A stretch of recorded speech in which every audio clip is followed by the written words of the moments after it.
Dicari banyak perusahaan untuk dibeli ya. Tadi kita udah cerita. Jadi kejayaan perusahaan-perusahaan besar sudah berakhir. Banyak perusahaan-perusahaan yang runtuh, yang besar-besar. Perusahaan kecil sekarang memakan perusahaan-perusahaan besar. Jadi perusahaan besar mencari perusahaan-perusahaan kecil yang bagus untuk dibeli.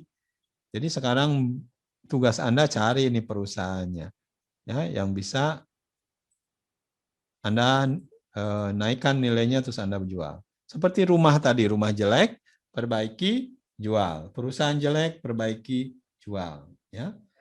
Perusahaan besar berebut membeli perusahaan-perusahaan kecil, lihat nih contohnya. Telkomsel dirikan perusahaan pendanaan startup. Setelah Gojek, Astra beli startup. Dia beli perusahaan semua. BRI beli startup.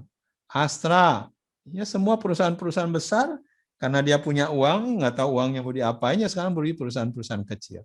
Nah, jadi kalau Anda punya banyak perusahaan nih, pergi ke sini ke Telkom, pergi ke BRI, pergi ke Astra, pergi ke Gojek, tawarkan perusahaan Anda. Seperti tadi Mas Pandai nawarkan ke saya, ini Pak kalau deposito untungnya segini, kalau perusahaan saya untungnya segini. Kayak gitu. Ya, Anda datangin perusahaan-perusahaan seperti ini, ya tentunya ada juga brokernya, ada juga perantaranya. Anda bisa pakai perantara. Lah. Venture capital itu namanya perantara yang akan menjual perusahaan Anda. Tapi tugas Anda adalah membina perusahaan, jadikan dia bagus, jual. Investor mindset mulai dari yang kecil sekarang. Ya, itulah cara Anda berpikir seorang investor. Ya, contohnya ya seperti ini. Ya, kalau Anda pernah ikut seminar, saya pernah ikut seminarnya Pak Roy Saetapi ya. Cara cerdas berbisnis UKM, usaha kecil miliaran. Nah, jadi harus cari Anda UKM itu ya, usaha kecil miliaran, bukan usaha kecil menengah. Pikirannya harus kecil terus nantinya ya. Kata Roy Saetapi di seminarnya sewaktu itu ikutannya, menurut saya idenya sangat bagus ya, bagaimana membuat bisnis UKM usaha kecil miliaran. Jadi awalnya usaha kecil tadi ya Anda besarkan ya, inti message-nya Anda menjadi investor, intinya seperti itu. Seperti tadi saya dari awal selalu bilang Anda harus jadi investor supaya usaha kecil tadi yang Anda invest jadikan usaha yang besar ya bisa miliaran. Inti message-nya ya berbisnis mindset dan pekerja mindset berbeda. Bisnis itu cari yang simple ya, jangan yang terlalu banyak mikir. Banyak mikir hasilnya nggak banyak, lupakan ya. Jangan mudah menyerah, bangun lagi, bangun lagi, bangun lagi ya. Bisnismu menentukan masa depanmu. Pekerjaanmu menentukan masa depan bosmu. Mau mana yang Anda pikirkan? Ya, ya masa depan Anda bukan masa depan bos saja. Ya. Sementara bolehlah mikirin masa depan bos karena Anda butuh gajinya, tapi lama-lama harus mikirin perusahaan Anda. Inilah yang diajari Pak Roy. Ya, bisnis itu simple ya. Nah, hidup itu sederhana, yang rumit itu pikiranmu. Benar. Hidup itu murah, yang mahal itu gengsimu. Ya. Jadi jangan mudah jadi bisnis itu simple ya, jangan terlalu banyak mikir, cari yang lebih simple, lebih baik. Anda digitalisasikan, Anda valuasikan, Anda jual. Dan jangan pantang menyerah. Ya, siap-siap bangkrut wajar, bangun lagi, bangkrut wajar, bangun lagi. Anda belajar dari situ. Jadi jadilah investor. Anda invest, orang lain setor dana ke Anda.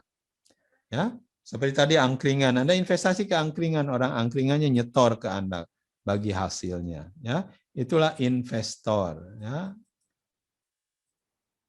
Anda mulai dari sekarang, cari perusahaan-perusahaan kecil yang mau Anda invest. Ya, seperti ini contohnya, bisa tukang bakso, bisa warung tenda, bisa gerobak. Ya, Anda bina nih perusahaan-perusahaan, Anda investasi di dalamnya atau Anda ajak investor di dalamnya, pastikan Anda digitalkan, lalu Anda datang ke bank. Nah, bank tertarik untuk investasi di Anda, ngasih pinjaman, ya, perusahaan Anda tambah besar, Anda beli aset. Aset itu apa? Bisa dalam bentuk properti, bisa dalam bentuk emas, bisa dalam bentuk saham, bisa dalam bentuk aset digital, yang ini akan menghasilkan pendapatan yang akan masuk rekening bank, bank ngasih tambahan pinjaman ke Anda, dan seterusnya. Ya, putaran itu menjadi putaran yang nikmat, karena bank bilang, ini saya kasih pinjaman 100 juta. Oh, bisnisnya bertambah ya, investasinya tambah besar, tambah 200 juta, lama-lama jadi 1 miliar, lama-lama jadi 2 miliar, 10 miliar, itu pakai uang bank. Ya, pemerintah tambah senang karena pemerintah nyetak uang, uangnya dipakai sama bank, banknya disalurkan ke pengusaha seperti Anda. Ya, sampai 5 tahun Anda jual perusahaan ini, Anda jual 50% atau semuanya, Anda jual, ya. Itulah mindset-nya yang harus ada di pikiran Anda. Ya, detailnya sudah bisa bicarakan. Nanti intinya Anda harus mendekati investor, dalam hal ini bisa bank, bisa venture capital, ya. Pastikan Anda punya buktinya. Ya, ada cash flow, ada SKU, ada BI checking, ada jenis usahanya apa. Ini Anda harus ada bukti digitalnya. Ada bukti rekening keluar masuk perbankannya seperti apa. Ya, bukan hanya perusahaan itu bikin situ nongkrong dapat profit, bukan hanya itu. Ya, banyak hal-hal lain yang harus Anda pikirkan. Manajemen perusahaannya ada bagus, timnya harus ada, jangan sampai perusahaan itu dibeli, misalkan angkringan itu saya beli, terus bubar. Ya rugi, beli apa? Karena Anda tidak beli sistemnya tidak ada, timnya tidak ada, tidak jalan sendiri. Anda tidak ada, perusahaannya hilang. Ya itu nggak ada yang beli perusahaan seperti itu. Ya, jadi bagaimana bikin perusahaan yang bisa dibeli itu harus ada sistem. Ya, Anda harus belajar bagaimana cara membuat sistem. Oke, sampai situ ada pertanyaan, masih banyak sebenarnya yang harus dibicarakan, tapi memang waktunya kurang. Ya.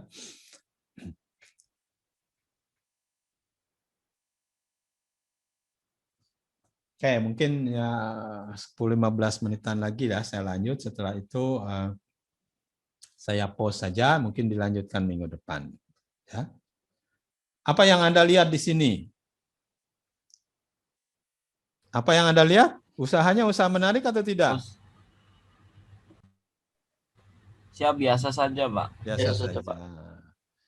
Kenapa biasa saja? Uangnya 6 juta atau 350 juta. Kelihatan nggak ada 350 juta di si abang ini? Siap, tidak, Pak. Tidak, apalagi 480 miliar ya. Jadi yang Anda kelihatan angkanya berapa? Berapa juta atau berapa ratus ribu? Skala usahanya? 6 juta mungkin, Pak. 6 juta ya. Oke. Coba kita kupas sekilas ya. Ini adalah cara pandang. Kalau Anda memandangnya 6 juta, ini aja jadi perusahaan yang 6 juta kecil. Tapi kalau Anda bisa melihat dari gerobak ini jadi 480 miliar, wah Anda nggak bakal bisa tidur. Benar nggak? Iya. Kalau Anda bisa aja lihat gerobak seperti ini angkanya 480 miliar, Anda akan nggak bisa tidur. Akan banyak perusahaan-perusahaan yang seperti ini. Anda lihat, ini bakso aja Pak, pakai gerobak kayak gini, bisa 480 miliar. Wah, berarti hidup Anda berkah itu. Bisa membantu Bapak gerobak ini. Kita lihat, ini kembali lagi cara pandang. Bagaimana cara menjadi pengusaha bakso yang benar, ya, yang bukan 6 juta, ya. Kalau 6 juta soalnya Anda tidak tertarik. Bagaimana bisa punya usaha tanpa modal, anti bangkrut, bisa untung ratusan juta per bulan, bisa jadi miliuner dalam 2 tahun, ada yang mau nggak? Ini semua saya lihat mengacukan tangan ya. Ya bodoh kalau Anda tidak mau. Masalahnya gimana caranya? Ya, kita coba kupas sedikit saja ya. Tanpa modal, berarti bukan uang Anda ya. Ya, anti bangkrut, berarti tidak akan bangkrut. Bisa untung ratusan juta. Gimana caranya bisa untung ratusan juta? Ya, bagaimana bisa jadi miliuner, bisa jadi 1 M misalkan dalam 2 tahun. Caranya, tukang bakso seperti ini tadi bilang Anda butuh 6 juta. Ya, anggap aja butuh 5 juta. Ya. Nah, kalau Anda tahu butuhnya 5 juta, cari uangnya dari mana? Pak, saya nggak punya 5 juta. Udah, jangan pakai uang Anda cari investor. Bujuk dosen Anda, bujuk tetangga Anda, bujuk orang tua Anda. Mau nggak investasi 5 juta, dalam 2 bulan uangnya balik? Saya tanya ke Anda, kalau Anda jadi investor, 5 juta, 2 bulan balik, mau nggak? Siap, mau Pak. Mau. Coba kita hitung, bisa nggak balik? Tadi aja angkringan bisa. Ya. Beli gerobak 2 juta. Ya, oke, 2 juta boleh lah kalau gerobak seperti ini. Beli bahan 2 juta. Besar tuh uangnya 2 juta. Ternyata si bapak ini punya hutang 1 juta. Ya udah, bayarin hutangnya. Jadi uangnya sebenarnya butuh 5 juta. Kasihin bapak ini. Ya. Seneng nggak bapak ini? Senang Pak. Senang, Pak. Ya, karena Anda bantu 5 juta. Nah, kita lihat cara bantunya. Misalkan penjualannya 50 mangkok sehari. Mungkin lah ya. 1 mangkok harganya 10.000, berarti dia dapat 500.000 sehari. Wajar. Ya, kotor 500.000 sehari. Tadi angkringan aja 350.000 per hari bersih. Nah, ini kotor. Misalkan untungnya setengahnya, cuma hanya 250.000 per hari. Ya, mirip angkringan tadi ya, 250.000.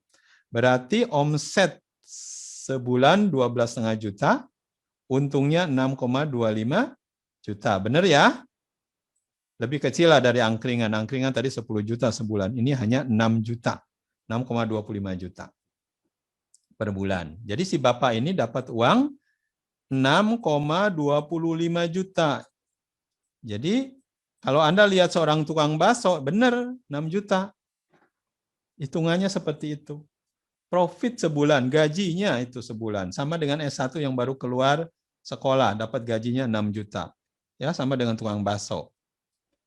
Anggap Anda janjian sama tukang bakso, bagi profitnya ya 40, 60. Ya. Jadi kalau 60% berarti Anda dapat 2,5 juta. Ya, 2 bulan tuh uang 5 jutanya balik. Ya, Anda tinggal bicara sama dia, ya sudah Pak, ya, bagi hasil. Uangnya dari saya, keuntungannya dibagi 40-60 atau setengahnya. Kembali tuh uangnya. Udah, Anda senang. Berikutnya bisa dibalik ya, mungkin Bapak inilah kasih 60%, Anda dapat 40% saja. Atau Anda dapat 30%, terserah kalau uangnya udah balik ya. Jadi Anda cari tukang bakso yang mau Anda investasi dari sekarang. Ya. Anda tahu dengan uang 5 juta itu BEP 2 bulan bisa balik. Nah, sekarang karena Anda sarjana, Anda pikirnya jangan jadi tukang bakso seperti itu saja. Jangan satu yang Anda bantu. Nah, sekarang harus seperti ini. Perlu dana 5 juta. Balik 50 juta dalam setahun. Kira-kira ada nggak orang yang mau investasi ke Anda 5 juta, Anda kasih 50 juta dalam setahun? Anda mau? Pak. Mau. Kenapa mau? Berapa kalinya nih? 10 kalinya. Ya. Jadi Anda investasi 5 juta, jadi 50 juta dalam setahun. Oh, seneng itu. Ya, karena 10 kalinya. Gimana caranya? Kita lihat. Beli gerobak 2 juta, beli bahan 2 juta, bayar hutang 1 juta. Penjualan mangkok seperti tadi 6,25 juta sebulan ya. Kalau setiap 2 bulan gerobak ini ya buat gerobak baru. Jadi ada 2 nantinya ya. Kan bulan kedua asalnya cuma 1 gerobak. Bulan kedua jadi 2 gerobak. Bulan keempat jadi dari 2 jadi 4. Terus jadi 16, jadi 32. Terus jadi 64 gerobak. Ya, anggap dalam setahun lah ada punya 64 gerobak. Lama itu setahun. Ya, jadi profitnya berapa? 6,25 kali 64 gerobak, 400 juta sebulan.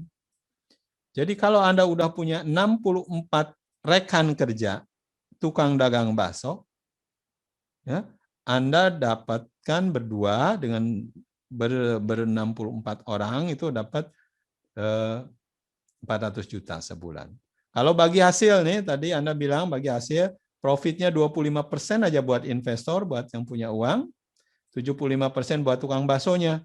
Ya, berarti investor dapat 100 juta sebulan. Tukang bakso ya tetap dapat 75%-nya. Jadi kalau Anda punya bisnis seperti itu, yang tukang baksonya nggak satu, udah jadi 64 selama setahun, per bulan pendapatan Anda adalah 100 juta. Jadi modal Anda berapa? 5 juta. Cuman satu gerobak awalnya. Ya, kenapa bulan kedua kan uangnya udah kembali, Anda investasikan di gerobak yang kedua. Jadi nggak pakai uang baru, uang Anda juga yang 5 juta tadi. Tapi karena 2 bulan udah kembali, uangnya Anda investasikan di gerobak yang kedua. Sama, di 2 bulan lagi berikutnya, penghasilan yang 5 juta itu Anda investasikan di gerobak baru. Jadi ada orang baru. Ya, tiap 2 bulan Anda bikin gerobak baru dari penghasilan sebelumnya. Ya udah, Anda dapat 100 juta sebulan. Modalnya 5 juta. Berarti 20 kalinya. Inilah cara Anda menjadi pengusaha. Ya, tentunya harus Anda koordinir. Ya, tapi setidaknya Anda tahu pendapatan per bulan 100 juta. Dari modal hanya 5 juta. Ya, itu baru tukang bakso. Saya belum bicara tentang perusahaan drone. Ya, Anda bisa bikin perusahaan drone satu. Ya. Lalu nanti Anda duplikasi 3 bulan berikutnya dari modal yang dihasilkan, dari penghasilan yang dihasilkan, Anda bikin lagi drone. Jadi pastikan usahanya terduplikasi, ya, bisa dibesarkan seperti itu. Jadi ya 5 juta jadi 50 juta bisa ya. 5 juta dari 100 jadi 100 juta juga bisa. Dalam setahun pendapatan Anda per bulan bisa jadi 100 juta. Jadi Anda dituntut membuat perusahaan dengan cara baru. Itu tadi cara baru. Akselerasi kalau bisa dan besar-besaran. Besar-besaran apa nih? Kita belum cerita nih. Dijual belikan. Nah, ini belum dijual belikan nih perusahaan baksonya. Baru Anda aja nambah gerobak lagi sampai 64 gerobak dalam 1 tahun. Berarti Anda dapat 100 juta sebulan. Modalnya 5 juta. Ya, Anda dapat 100 juta per bulan. Oke. Nah, sekarang mari kita jual belikan perusahaannya. Kita belum bicara tentang jual beli perusahaan. Coba kita andai kata kita jual belikan perusahaan bakso tadi ya. Oke. Tadi per bulannya dapat berapa? 400 juta ya. Per bulan dapat 400 juta. 64 gerobak. Setahun dapat berapa, Mas? 400 juta sebulan, setahun berapa?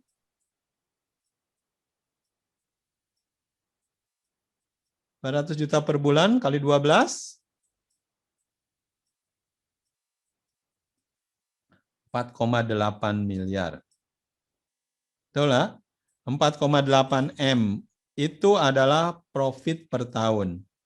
Tadi kan saya bilang, kalau usaha punya profit tahunan EBITDA 4,8 M, harga perusahaannya berapa?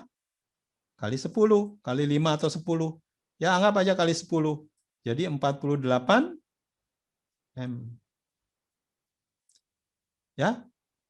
Jadi perusahaan Anda nilainya 48, ini perusahaan bakso nih awalnya. Perusahaan bakso menjadi nilainya 48 M. Kalau ada Anda tadi bekerja sama-sama orang bapak-bapak bakso ini, cuman Anda sahamnya hanya berapa? 25%-nya aja kecil. 75%-nya buat mereka, para abang bakso. 25%-nya dari 48 berarti 12 M. Ya.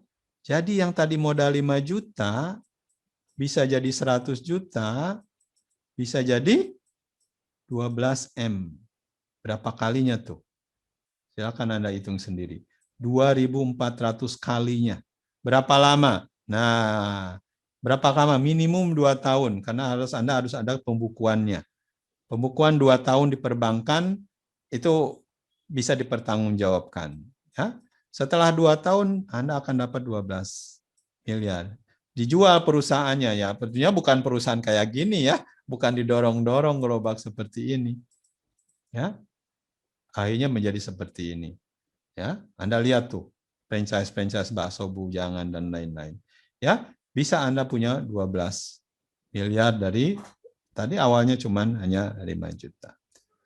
Inilah cara baru Anda mendigitalisasi ya, perusahaan. Ya. Tugas Anda seperti itu, mulai dari melihat banyak tukang bakso, ya. Nah, tukang baksonya gimana bisa dijual 48 M ya? Tentunya harus ada inovasi di dalamnya. Nanti di dalamnya Anda bisa ada aplikasinya, ya, tahu di mana baksonya, pembelinya tahu kalau mau pesen yang sedang putar di mana, ada apps-nya lah. Jadi Anda berubah dari tukang bakso menjadi pengusaha bakso tadi yang 64 gerobak, menjadi punya bisnis bakso, ya. Lalu sudah perusahaannya dijual belikan, Anda punya platform bakso. Ya. Akhirnya perusahaan Anda jadi besar, Anda jual deh. Dapat tuh uang 12-nya. 12 M mau diapakan? Punya uang 12 M mau diapain, Mas? Kita tanya ke Pak Nadiem. Pak Nadiem punya uang 2 triliun diapakan? Dia jual beli perusahaan. Ya sama dengan Anda sudah punya uang 12 M, Anda jadi investor. Anda bisa investasi di perusahaan yang galangan kapal misalkan. Ya, ada contoh galangan kapal hitungannya. Ada teman waktu itu ngajuin pendanaan ya ke investasi. Dia ngajuin bahwa dalam 5 tahun uang 12 itu bisa jadi 120. Ya, 1, 5, 10. Dalam 5 tahun jadi 10 kalinya. Ya. Anda aja 5 juta jadi berapa ribu kalinya, tapi ya kalau 10 kalinya masih wajar. Ya. 5 tahun kalau perusahaannya besar bisa jadi 10 kalinya. Jadi uang Anda yang dari 12 menjadi 120 M. Mau diapain uang segini ya Anda bingung lagi. Nggak selesai-selesai kerjaan Anda. Makanya investasi sajalah. Yang penting investasi aja, kalau Anda sudah mulai cukup ya sudah. Kalau belum cukup Anda senang main-mainnya ya Anda teruskan. Ya. Angka 10 itu angka jimat, angka penting, 10 kali. Jadi kalau perusahaan tidak ada potensinya bisa 10 kali, lupakan, cari perusahaan lain. Cari usaha lain. Ya. Jadi Anda harus cari-cari usaha itu karena Anda akan investasi waktu, investasi uang. Ya. Jadi bisa punya usaha tadi bisa sampai 500 M dalam 5 tahun. Ya. Tapi intinya Anda harus sharing, ya, harus berbagi. Mentoring dan sharing for success in entrepreneur lewat komunitas. Jadi Anda berbagi dengan teman, Anda berbagi dengan tetangga, dengan perusahaan lain seperti ini. Jadi aman ya. Walaupun ada lubang, ada masalah, semuanya bisa aman karena bisa saling membantu.